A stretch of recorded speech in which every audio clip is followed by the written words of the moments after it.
नाउको के अचानक गायब हो जाने के बाद तोरू की दुनिया एक बार फिर खाली हो गई थी। वो जानता था कि नाउको हमेशा से कांच की तरह नाजुक थी, लेकिन वह ये नहीं समझ पा रहा था कि क्या वह उसे फिर कभी देख पाएगा।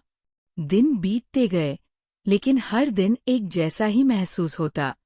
क्लासरूम में, हॉस्टल में और उन सड़कों पर जहां वो नाउको के साथ चला था, सब कुछ उसे उसकी याद दिलाता। इन्हीं दिनों में तोरू की मुलाकात नागासावा से हुई, एक आत्मविश्वासी, करिश्माई और महत्वाकांक्षी छात्र। वह उन लोगों में से था जो दुनिया को अपनी मुट्ठी में रखना चाहते थे। नागासावा एक अमीर और प्रभावशाली परिवार से था और वह बड़ी सोच रखता था। वह तोरू से अलग था। जहाँ तोरू शांत और गहरी सोच में डूबा रहता, वहीं नागासावा जिंदगी को एक खेल की तरह देखता। क्या तुम दुनिया को जीतना नहीं चाहते, वतनबे? नागासावा ने पूछा। तोरू ने हल्की मुस्कान दी, लेकिन कुछ नहीं कहा। वह जानता था कि नागासावा की दुनिया अलग थी। एक ऐसी दुनिया जहाँ भावनाओं का कोई विशेष स्थान नहीं था। नागासावा की आदत थी देर रात बाहर जाने की, नए लोगों से मिलने की और बिना किसी भावना के रिश्ते बनाने की। वह तोरू को भी अपने साथ ले जाता और तोरू बिना किसी उद्देश्य के उसके साथ चला जाता। शहर की रोशनी में वे दोनों घूमते रहते, बार में बैठते और कभी-कभी अजनबियों से बातें करते। लेकिन जहां नागासावा इसे एक खेल की तरह लेता, वही तोरू अंदर ही अंदर उलझता चला जाता।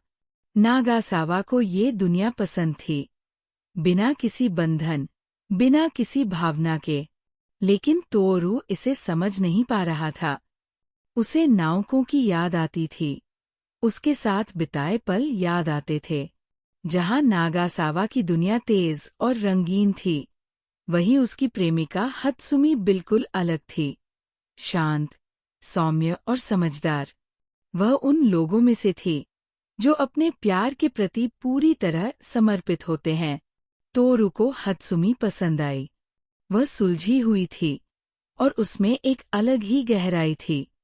लेकिन उसने देखा कि नागासावा, जो दुनिया से बेपरवाह था, हत्सुमी को भी उसी तरह देखता था, जैसे वह भी बस उसकी जिंदगी का एक हिस्सा भर हो। हत्सुमी ने तोरू से मुस्कुराकर कहा, नागासावा अजीब है, ना? लेकिन मैं उससे प्यार करती हूँ। तोरू ने जवाब नहीं दिया, क्योंकि वह जानता था कि ये रिश्ता भी शायद ज्यादा लंबा नहीं चलेगा। नाउको की गैरमौजूदगी अब एक आदत बन चुकी थी, लेकिन उसका असर अभी भी था। नागासावा के साथ समय बिताने के बावजूद तोरू को लगता कि वह और भी अकेला होता जा रहा है।